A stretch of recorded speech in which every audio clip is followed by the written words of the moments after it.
गांव से नए नए शहर आए रामू और धनिया काम ढूंढ रहे थे। रामू के गांव का दोस्त होरी उसे काम दिलवा देता है। मजदूरी का काम मिलने से रामू बहुत खुश था। इधर धनिया ने सड़क के किनारे पटरी पर एक छोटा सा तंबू बनाकर उसमें अपनी गृहस्थी जमा ली थी। एक नन्ही सी बेटी चंचल, जो कि अभी बस 6 साल की थी, उसे कुछ समझ नहीं आ रहा था। नई जगह, इतनी भीड़, ये सब देखकर वह डर रही थी। धनिया ने चंचल को अपनी गोद में उठाया और कहा, बेटा डरो नहीं, हम शहर में आए हैं और यहाँ पर हम लोग बहुत पैसा कमाएंगे और तुझे अच्छे से पढ़ाएंगे। यह सुनकर चंचल ने पूछा, माँ, हमारा गांव में इतना बड़ा मकान था, उसे छोड़कर यहाँ छोटे से पन्नी के मकान में क्यों आ गए? यहाँ हमारा घर नहीं है तो अपने गांव चलो। चंचल की बातों का धनिया के पास कोई जवाब नहीं था।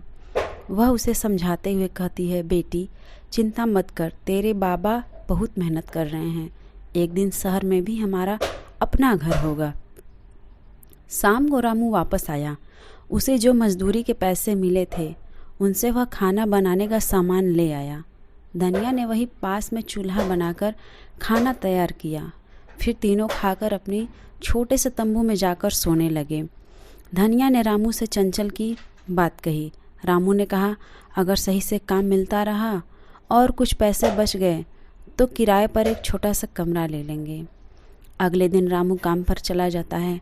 धनिया चंचल को लेकर काम ढूंढने निकलती है। अपने तंबू को बंद करके दोनों माँ बेटी पास ही के गली में पहुंच जाती हैं। धनिया कई घरों में झाड़ू पोछे के लिए पूछती है, लेकिन उसे कहीं भी काम नहीं मिलता। इसी तरह एक सप्ताह बीत जाता है। रामू की कमाई से किसी तरह एक टाइम का खाना बन जाता था। एक दिन धनिया और चंचल काम ढूंढने जा रहे थे। एक दुकान के आगे चंचल रुक जाती है। वह एक सुनार की दुकान थी। वहाँ सामने शीशे के शो केस में एक सुंदर सी चांदी की पायल रखी थी, जिसे देखकर चंचल रुक जाती है। चंचल कहती है, माँ मुझे ये चाहिए, ये छमछम करती पायल पहननी है। धनिया उसे समझाती है, बेटा ये तो बहुत महंगी होगी, हमारे पास खाने के भी पैसे नहीं हैं, ये कहाँ से ले पाएंगे। लेकिन चंचल गुस्सा हो जाती है। वह जिद करने लगती है। धनिया उसे किसी तरह समझाकर वापस ले आती है। शाम को चंचल बिना खाना खाए ही सो जाती है। धनिया रामू को सारी बात बताती है। रामू कहता है, तू चिंता मत कर, यहीं पास बाजार में नकली पायल मिलती है, मैं कल ले आऊँगा। उसे क्या पता लगेगा कि चांदी है या नहीं। अगले दिन रामू शाम को पायल लेकर घर आता है। चंचल बहुत खुश हो जाती है। 2 दिन बाद धनिया के साथ चंचल वापस उसी दुकान के आगे से गुजरती है।